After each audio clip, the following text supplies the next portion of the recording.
Hi everyone, and welcome back to another episode of the Human Factor Security Podcast with me, your host, Jenny Radcliffe, the People Hacker. Very pleased to welcome to the show today Peter Taylor, who you might know as the fraud guy if you're connected with him on LinkedIn.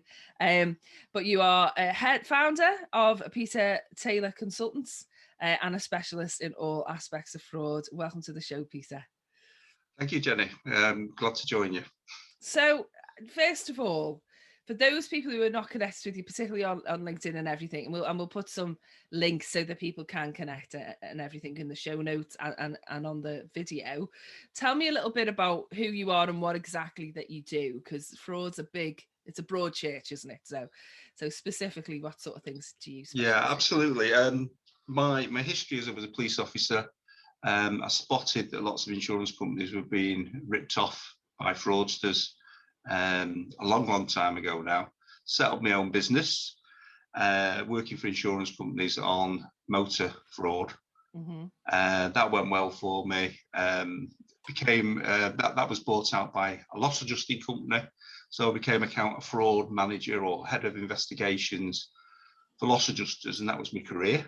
So it was going out and finding out whether or not insurance claims were fraudulent, saved people about 400 million over a period of about 10 or 15 years.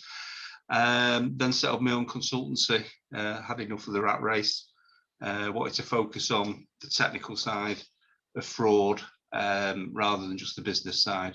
I think a lot of people don't realise that one of the problems you've got as something like I was director of fraud management for Davis Loss Adjusting group. Mm-hmm. And you spend so much of your time organising people, programs, business improvements that you actually, I actually hit a point where somebody was discussing a really good fraud investigation that Davis had done, and I didn't have a clue. And that was a mega moment for me that I realised I'd become detached from fraud, and I wanted to get back into it, which is why I set up the consultancy. It's all very well. I enjoy the strategic side, but I like to be at the front end as well. Yeah. And if somebody's a bad guy, I like ruining their lives. Get your trousers on. You're nicked. Yes, I know. It makes me laugh when you say you wanted to leave the rat race and get less emails, when we know that you get emails all the time. And then what did you famously said you normally get an email about 8 o'clock on WhatsApp. Or like at least a message, not an email maybe, but a message at 8 o'clock on a Friday night on WhatsApp, and that's the weekend while you go and pursue it. But you're the type of person I know, and type of person that wouldn't let that, you wouldn't be able to let that lie until Monday morning, even if time wasn't necessarily a factor, would you? Unless it was at a football match. That's about the only time.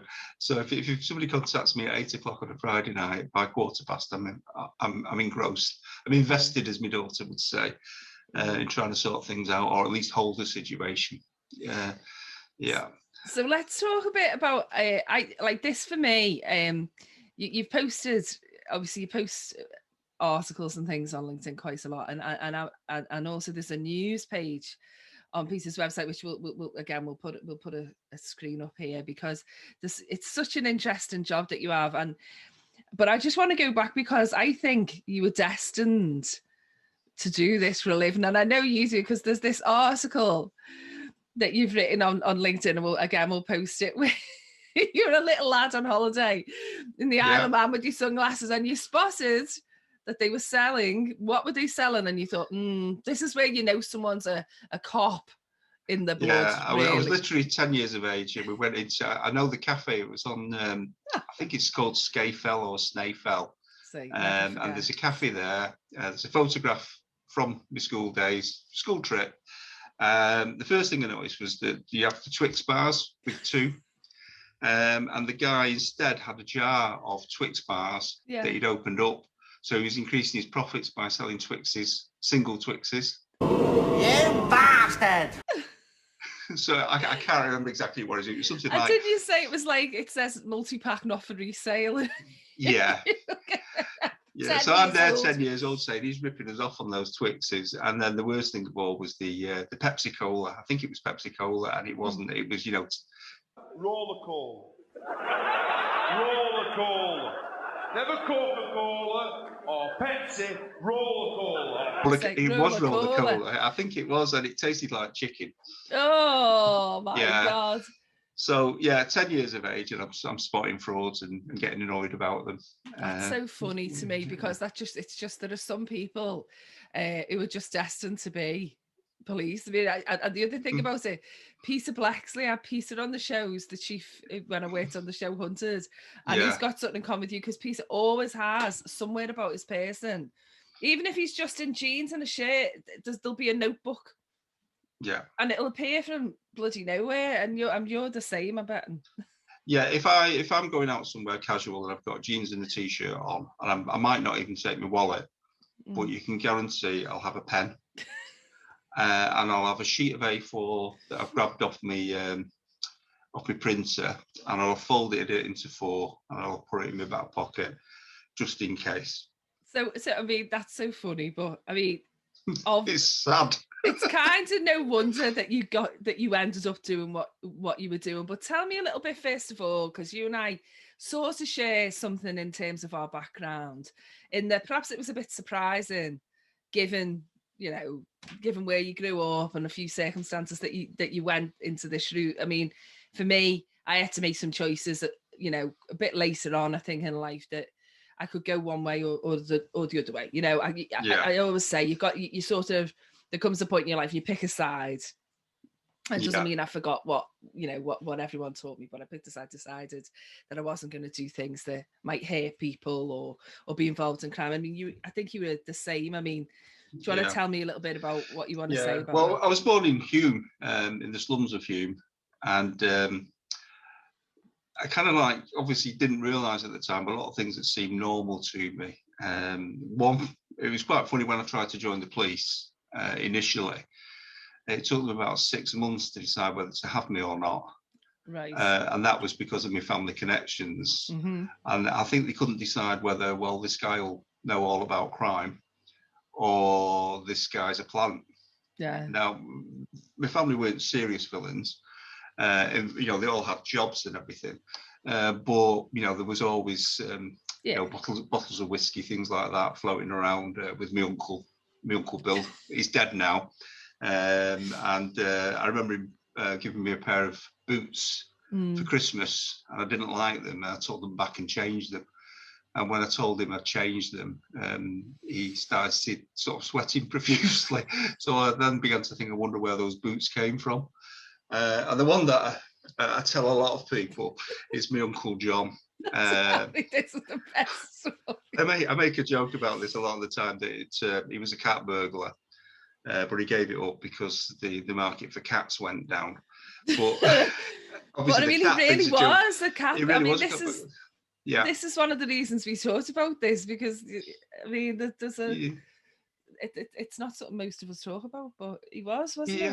Yeah, he genuinely used to go out at night with a handcart and a ladder and a bucket, and he convinced all the neighbours that he was a nighttime window cleaner. It's just, oh my God. I mean, Carla Lane would love that, wouldn't she? It's just genius. It's just genius. But he was successful enough. He did it for about 18 months, and then he got caught. And actually, to be honest with you, he ended up being a really good guy. He ended up working for basically for highways and traffic, and really responsible job and everything else. But as I say, in his younger days, he came back from the army. There was no work, but he was very good at climbing. the army had taught him how to climb. So off he went. It's just brilliant. I wish I'd ever, in all my Jones, ever thought of saying that I was there to clean the windows. I wouldn't have had to have climbed so much if I'd have took a ladder. Yeah. It's crackers, mind you. I suppose it was never domestic stuff, but yeah. Well, this was the late 50s, early 60s. I mean, early 60s for me to actually see him doing it, and people just didn't have cars. They had bikes, so he had his little handcart. It's just brilliant. But you decided that you wanted to get in the police, and the police did eventually accept you in. Yes. So just like sort of, how did that lead into looking into the fraud squad? Yeah, well, At the end of the day, they always say that myself and my dad were what they call the white sheep of the family, in that we weren't like the rest of them. Certainly for me, I have this thing of like a real inbuilt sense of fair play. So I could never do somebody over. I would never want to do somebody over. So that sort of lasted with me. Difficulty was when I was about 13 or 14, I lived in a place called Partington, which is a little bit of inner city Manchester dropped in the middle of the countryside. And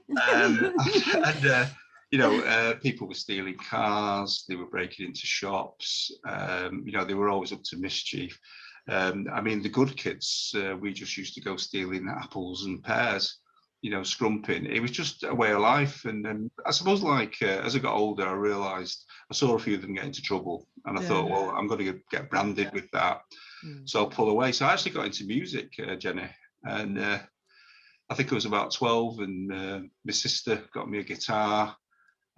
Started off with an acoustic guitar, learned 3 chords. Could never do B because my fingers aren't long enough. And eventually I became a punk rocker in the late 70s Manchester music scene, and really enjoyed that. Yeah, so this is, I did not know this. Yeah, I was in, we get a few mentions, but I was in the early days of punk, and obviously it was pre-internet, so there's not a lot of stuff, but you can find information about the group. We were called the Curbs, CURBS. Okay, we'll be flashing up pictures of you from that. Yeah, and we were called that because we got a newspaper headline that said Maggie slams the curbs, and it was Thatcher talking about the pay curbs. And we bought a few copies of it, and then we used it as a screen print for white t-shirts. So that's kind of like the Sex Pistols did with the Queen and the thing sort of thing. Oh yeah, we were all into that. Yeah, so I used to share a studio with the Smiths.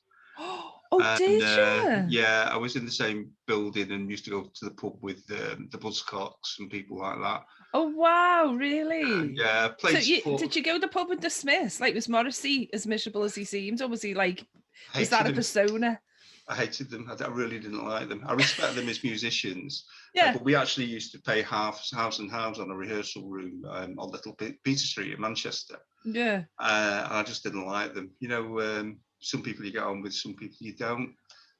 So I didn't like them. Yeah, Morrissey was a miserable git. Like you say, the music. I can like the music now I'm older, but as people, I've never heard anyone who kind of came into contact say anything other than they were a bit miserable, really. Yeah, no, the others were all right. It was him. I think, having said that, I think he's one of those people that's a little bit special and acts like he is. And knows he is, as opposed to sort of being humble. I never got the chance to really know him, so I might be doing him misjustice. And he probably says the same thing about me. He probably does. He probably sick of being asked about you. Yeah, but anyway, the culmination of that was we actually got offered a record deal. Oh, wow. So we sat down, and I actually then became very sensible, and I had a look at it all, and I realised what a rip off the record deal was, and pulled out of the group. But when I joined the police and I told my friends I joined the police, I played bass and sang badly. So everybody thought Sting had left the police. I thought I'd replace Sting in the police rather than I was going to be walking around in Doc Martens, black flares and a big hat on my head. So not one of my friends thought I'd joined the Greater Manchester Police. They all thought I joined the band. That's just fantastic. That's just like, oh my god. But I'm kind of a bit like that though. Yeah, I'm kind of a bit like that though. I kind of like just walked away from it all. Don't look back. No, I think that's been the story of my life. I don't look back too much. Joined the police. Main thing, obviously, of interest was crime, and I dealt with all sorts of stuff. Like the police loved me because I just had this massive thirst for knowledge. My speciality was interview techniques, which ties in with what you do. That's where I came across people like Eric Shepherd. I was going to say, because you actually know Eric Shepherd, don't you? I was so kind of like, I'm really, I did not know that you'd sort of had a record deal, that you knew, sort of famous musicians in the punk era, which is very cool. But like, I am more kind of starstruck the fact that you know Eric Shepherd, because that was I was taught interrogation techniques, which of course you're not intensive interview. We don't say Yeah. interrogation, intensive interview techniques. And I was taught lots of them, but it was Eric Shepherd stuff that it sets a whole. I mean, for those who don't know, and I'll get Peace to say it, but it sets a new standard for ethical approaches, doesn't it, in interview? Yeah, I think a lot of people talk about the Americans. The Americans, for me anyway, the Americans and a lot of police systems are based on getting a confession, an admission, or proving that somebody's done something. Where certainly in my policing, first thing is, have we got a crime? Yeah, because quite often crimes are reported and they're not what you've been told. no. And has this person done it? You know, and being objective. Yeah. What Eric realised pretty quickly is if you interrogate people and you put them under pressure, they just want it to stop. Yeah. So they'll actually lie to you. So I remember doing an interview with somebody, and the guy just admitted this burglary, no problem whatsoever. Yeah, I did it. I stole that stuff, and I'm really sorry. Can I have bail? And I said, well, that's not enough. I said, I want to know how you did it. I want to know where you put the stuff. So then he says, he eventually tells us where he put the stuff, but he'd moved it since then, and he wasn't willing to tell us where it was because he didn't want to get involved with somebody else. So I went to the ridiculous lengths of actually getting scenes of crime to attend some bushes in Sale where the grass was flattened underneath, where he'd left the microwave, the video recorder and everything else to show that stuff had been there. Yeah. Anyway, the job went well, but this guy had a whole history of admitting offences, getting bail and then denying them. So as I understood it, that was partly why Eric Shepherd wrote the approach he did to investigative interviews, which was about being polite to the other party, to the suspect, if you like, or to the person of interest. I don't know what the correct term is these days, but to be polite, and also not to say, because one of the assumptions in the US that I was always taught, and just to say to the audience, like, it varies state to state, doesn't it, Peter? And it's like it's some different than others, but they like the police in certain states in America are allowed to say things like, "Look, we've got you on camera. We've got a witness who's put you there. You know, you're going to go down for it anyway, but you know, you've just got to tell us," when that might not even be true. Yeah. And it just puts that person under tremendous pressure. And obviously there can be mortal consequences in America for confessing to more serious crimes. I mean, there's still the death penalty and so on. So as I understood it, and perhaps you want to elaborate on this, what Eric Shepherd did was put a framework in place to approach that without deception from certainly from the investigators' part, and without too much pressure, so that we wouldn't get a false confession and the real criminal go free. Is that a good summary? Or I think what it is I think what some people, certainly on TV, and a lot of people base things on TV, a lot of people that learn the ropes or become investigators not through the police, they actually seem to think that the investigation, or particularly the interview, should be part of a punishment process. Oh yeah. When it shouldn't be. And the other thing as well is that the way I always look at it, really, anybody that I'm talking to about anything, until I know for sure that they've actually done it, they're a witness. Yes. So I treat them all like witnesses, and you want a witness to remember things as well as possible, to provide you with information and to be at ease and have a rapport with you. So why not do that with everybody? Which is, as I say, is the way Eric works, and being straight with people and being honest with people. Obviously, you know, you don't want to prejudice your case by revealing things, but the example you gave was up until 1984. It probably happened in the UK as well. But before the Police and Criminal Evidence Act, people would say to prisoners, we found a fingerprint in the living room and it's yours. Yeah. And then the prisoner would say, oh yeah, it's mine, I did it. Or we did have one who said, genuinely, this goes around like an old joke, but it genuinely happened to me. We found fingerprints in the living room. Well, they can't be mine, I was wearing gloves. You know, but what you are allowed to do is you're allowed to say, we found a fingerprint, and if it was you, it's probably going to be yours. You know, we're having it checked now. So, which is true and isn't really twisting anything. It's just logic, right? Well, I think what it's about with Eric, particularly, I found using Eric's systems is that it's actually about the penny dropping with them. So if they are a criminal and they've committed a criminal offence, they are the one person who knows for sure whether or not they did it. So it's about it dropping with them that they, okay, I'm going to have to have this, or I'm better having this because I'm not going to get away with it. So it's helping them to reach that point. I've got something coming up on Fraud Squad, which is a woman I interviewed for an internal fraud, and she's stolen 220,000 quid. And I interviewed her, and after the interview, she thanked me for being so easy to open up to. And I was really proud. Yeah, I was going to say that's such an accolade because, all right, in that case, she's the one that stole something. But I mean, that's exactly what we're aiming for when we interview people, all along, isn't it? It doesn't matter, like you say, any witness to anything. You want people to be able to open up and tell you things, but also that eases memory, which can be really problematic as well. Yeah. I think if there's one thing that experience gives you that training can't, is that because I've been doing this for like 30 years, Jenny, is that sometimes it really, really looks like somebody's done something and they haven't. Yeah. And if they won't talk to you, you can't show that they haven't. So you can end up wasting a lot of time. And again, my view, I'm very sort of practical with things, pragmatic, is if they haven't done it, somebody else has. And I want to go and find out the person that has done it. So I've seen cases where I had one where we went through and there were 27 pieces of evidence about why this woman had committed fraud. And went through it with her, did an interview with her, and every single thing was covered and she hadn't done it. There wasn't a fraud, it was that. But if she hadn't opened up to us, I don't know how it had gone and where it had gone. And, it would have been a hell of a lot more difficult. So, you've got to get people to talk to you if you can. But the other one as well is that, has always been true, is that a good interviewer will have done his work or her work before they do the interview.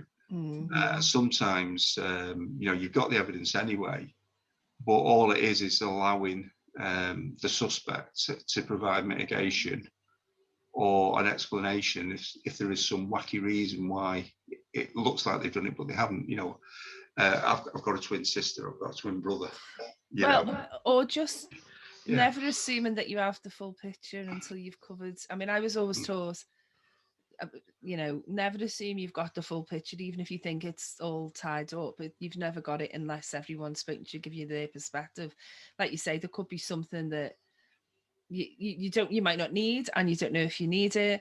But people say, and also it's the little details that I always found. And I mean, I haven't had anything like the experience you have on this, but I've interviewed lots of people for insider threat cases and stuff, and also been witness to it, sort of listened to it because I was looking for other reasons.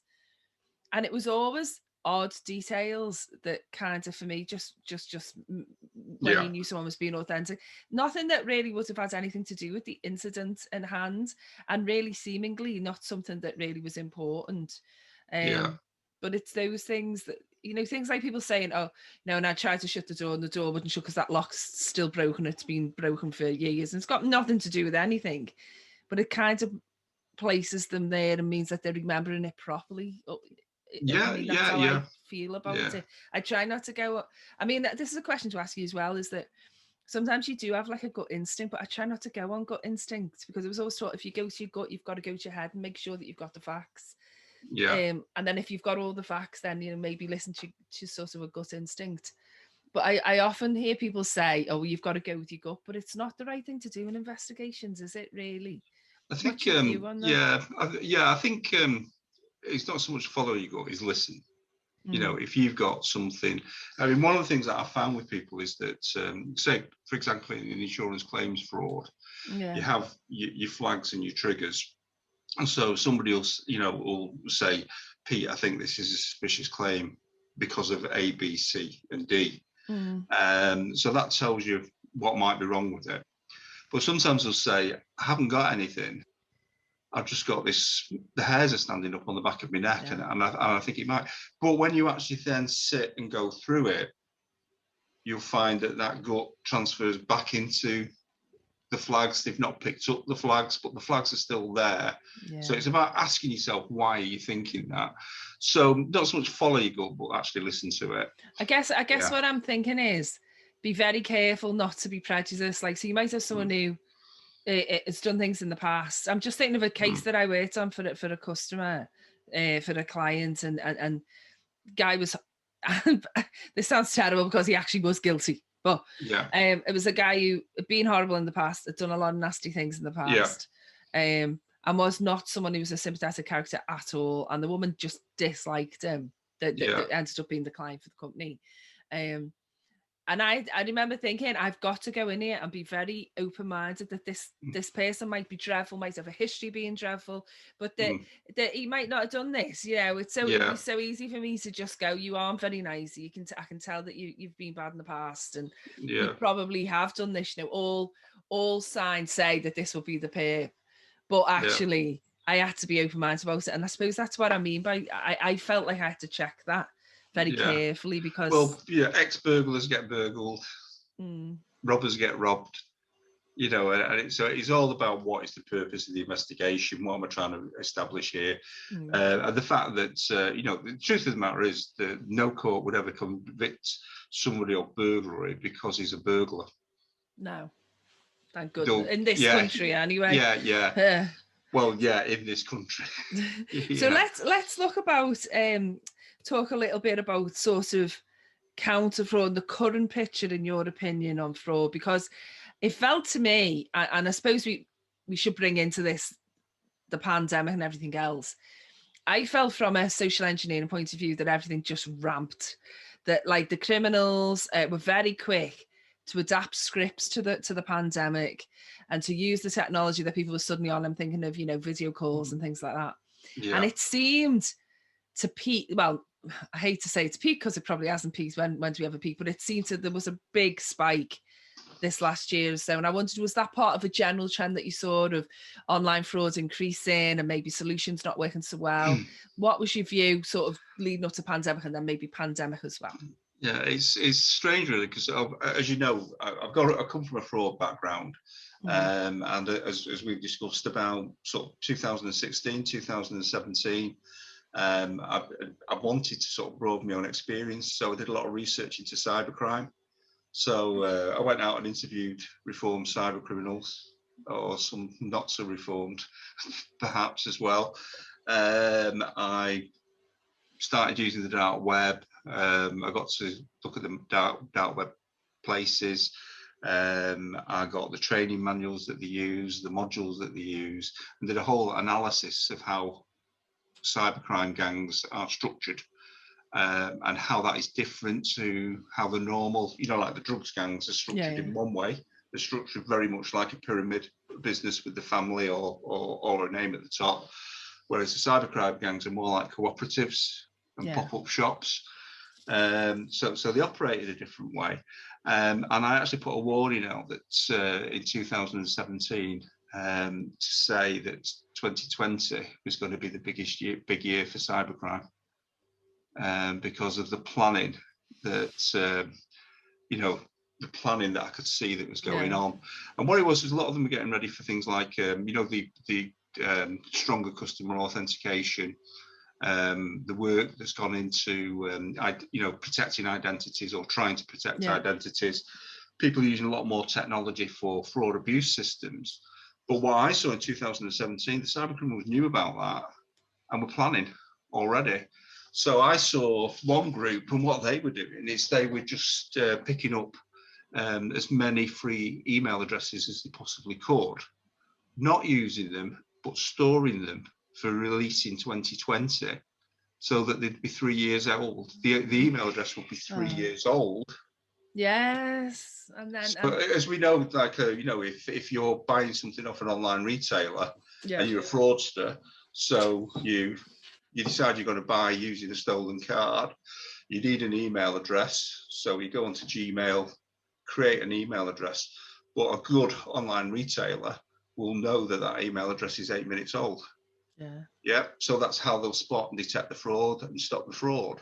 So these guys, you know, you can buy email addresses that are aged, connected to social media accounts that are aged. So It's they're bypassing a lot of, the professionals are bypassing a lot of the fraud abuse systems. So as I say, they were telling me in 2017, 2018 that they were storing stuff up for 2020. So here's a controversial thing. I've never said it before, but maybe 2020 was coming anyway, despite the pandemic. And then the pandemic just lit the fire. Yeah. People respond, don't they? So if you send out, or you've got a bot sending out loads of emails saying, free Just Eat voucher, click here, confirm your account, which one of the cybercrime criminals, Grant West, did a few years ago. If you send something like that, some people will respond. And what, again, feedback I got from the other side of the fence was that they found that if they used COVID in the title, up to 4 times as many people would open and respond to that email. Yeah. So the email doesn't have to change. You just change the title, you just change the story slightly, and you make it about COVID cures, COVID prevention, still COVID vaccines now. It's still unfolding. So I think 2020 was coming. But it just was absolutely the perfect storm. So COVID impacted on it. Another side from COVID, that there's so many people telling you how COVID has impacted fraud, and most of it is correct, but there are particularly significant things. One was that people responded a lot better to phishing, smishing and vishing by using something COVID related like PPE, investments, and so on and so forth. But the other thing you've got to remember is that somewhere between 3 and 5 million people were furloughed. Yeah. So those people, obviously some people are going, this is great, I'll go and build a patio and I'll enjoy the sunshine because we had lovely weather. But other people are going, I wonder if I'm going to have a job. I'm only on 80% wages, got time on my hands. So they were absolutely ripe for recruitment. Absolutely. Back someone into a corner. Yeah, absolutely. Introduce uncertainty. Yeah. Well, 1 million of those people didn't get the jobs back. Yeah. I think it's 1 million, at least 1 million people that were put on furlough have ended up being made redundant. And of course, it's still unfolding. Yeah. Yeah. It's still unfolding, isn't it? Yeah. Yeah. It's so interesting that you say that it was coming anyway. I suppose there was particularly, I'm thinking sort of in terms of geopolitics and just globally, it was turbulent times with the Trump administration and associate dramas that went on there from just a very different style of government than anyone was used to. It sort of took apart some of the systems in Washington in a way. Yeah, you'd have to get me on your tinfoil hats club. You'll have to go on tinfoil. One of the things that it's almost like it's not quite even a hypothesis at this moment in time, but doesn't everything seem to be becoming binary? Yeah. And what is computer language binary? So it's red or blue, and everything the red party does is great, and everything the blue party does is bad, and vice versa. And that's what American politics has been. And I think where the cyber criminals have come off with that is it's them and us. I think so. You're sticking it to the man. I think as well is what that does, that mentality does, is it prevents critical thinking. And it saddens me that level of critical thinking is absent in places where we'd really expect it to be. I mean, there's an absence of it even in the security industry, I think, to a certain extent. That one of the things that I learned is, dealing with intelligence, proper intelligence, is you always want to corroborate everything. Yeah. And even sort of like, the reports and sharing I've done from my research, if I can't corroborate something, I've left it out. Yeah.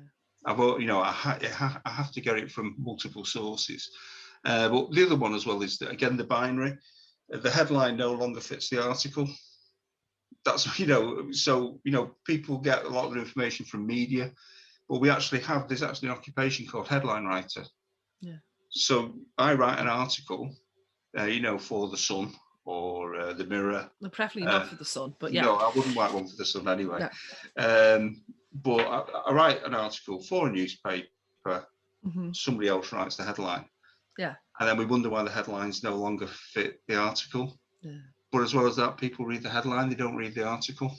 So And that everything's you just you could know, people apply just that to certain individuals and cases in the business. yeah, absolutely. I But mean, people, that's a wide application yeah, of that well, principle. yeah, well, people are totally right for propaganda, aren't they? We live Yeah. in.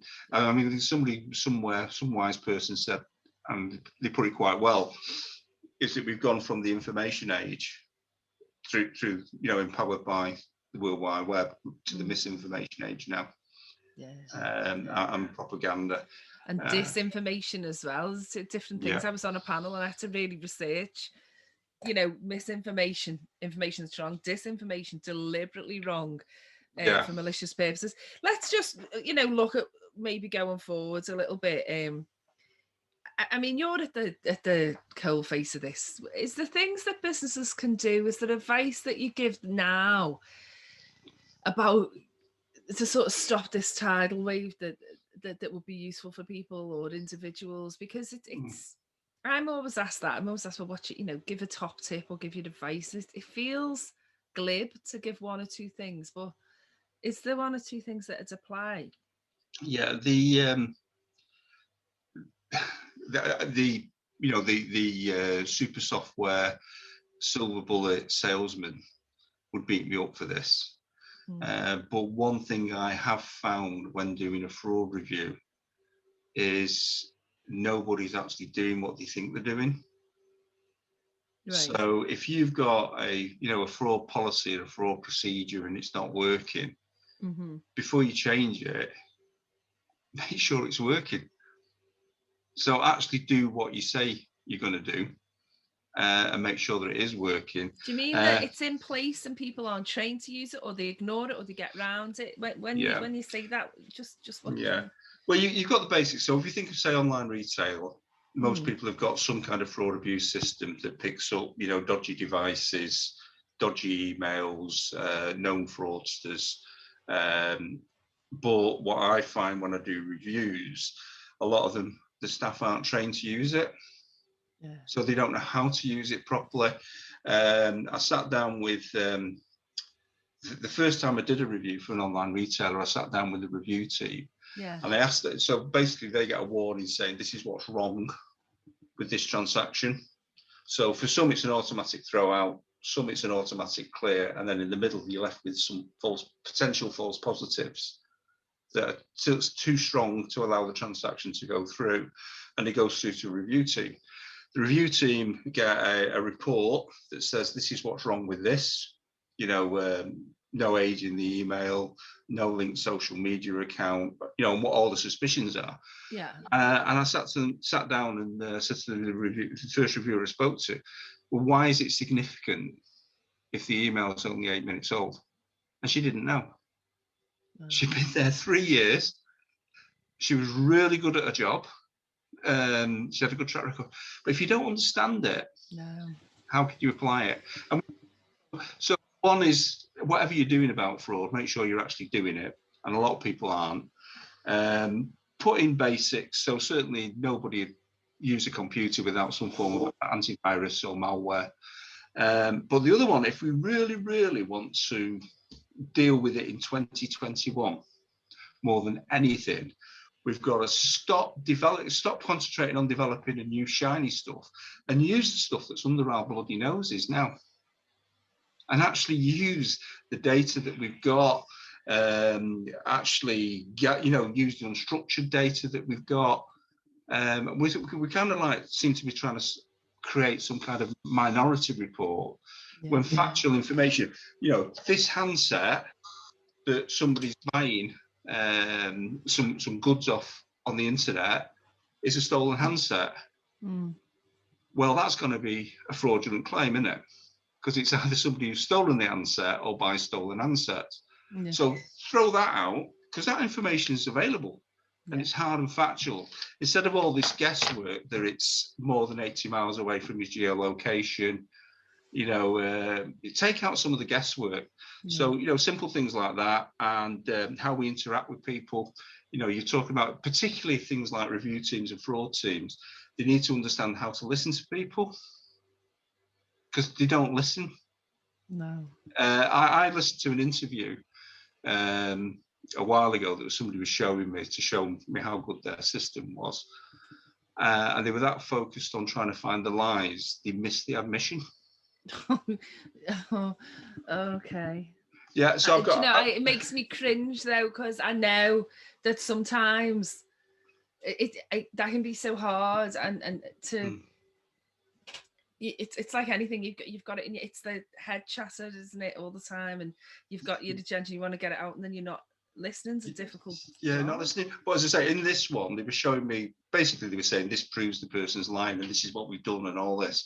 And I sat and listened to it, and I heard the admission, and I looked at the guy who was demoing it to me, and he didn't recognise it because he was so focused on selling his product. And I got him to wind back and said, look, he's saying, yeah, I did do it. And it wasn't a sarcastic, yeah, of course, I did do it, I'm really sorry. And they missed it because they weren't expecting to hear it at the time that they heard it. So listening skills for specialist units, give them support, give them training, but use what we've got better is more important than putting in something new and shiny that will work in 3 years' time. Do you know, it reminds me, it's just such a joy to talk to you, but that reminds me so much. I was writing, I'm supposedly writing up this book and writing everything, and I was talking about, we used to show customers, clients, that we could get in through sliding doors, French doors are so easy. And it reminds me about what I was told at the time, was like, security's really effective if you use it. In other words, they were very often unlocked. Yeah. Or the lock was broken, or just had come loose, or just like the latch had fallen, so the latch on the door was just easily loose. It was easier you could just lift it up and move it. Or it was fitted badly. And still now, a lot of the doors that I can get through from the outside, and I'm not a specialist sort of lock breaker or anything, but I can get into a lot of doors, fire doors and so on, various little tricks, but all facilitated by the door being badly fitted or unlocked, or the security that's in place just not being used properly.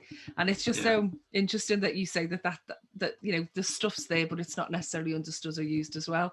It's funny how it just translates right across the spectrum, really. Yeah, well, also it results in this false complacency, doesn't it? I mean, if I go back to the 80s, people that had double glazing because they'd seen Ted Mount on ITV saying that you were hitting the window with a great big ball thing, that you couldn't break double glazing. Well, of course you can. You just need a sledgehammer, or you need a spike in the bottom corner. Yeah, hit the right place. Everyone always thinks of double glazing. This is not to give any criminals that may or may not listen to the show, but criminals don't listen to social media. Criminals don't listen. That's why we can all sit and chat about these things on social media, because there's no bad people on LinkedIn, Twitter.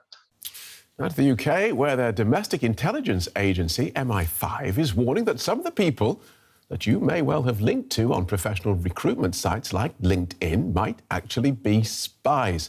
Yeah, so we're all right. Yeah. All I was going to say is that with a pain like that, everyone thinks you go for the middle, but actually you need to select a corner and a sharp point, make one sharp point and then hit it in the middle. I've read. Peter, listen, it's amazing having you on the show, and it's lovely to talk to you. I actually think you'd be an amazing guest on Tinfoil Hat as well, and we need to do a few of those in the near future. But very strongly recommend that if you're in the security business, if you're in the business of kind of looking at fraud and crime and cybercrime, that you follow Peter, because you've got someone here who really knows what they're doing and has done so for a long time. So thanks so much for being on the show, Peter. It's been a pleasure. Thank you very much, Jenny, and also keep up the good work. You do great stuff yourself. Thank you very much. Thank you.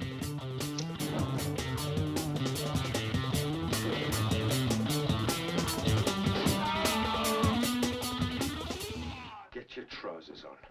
You're nicked.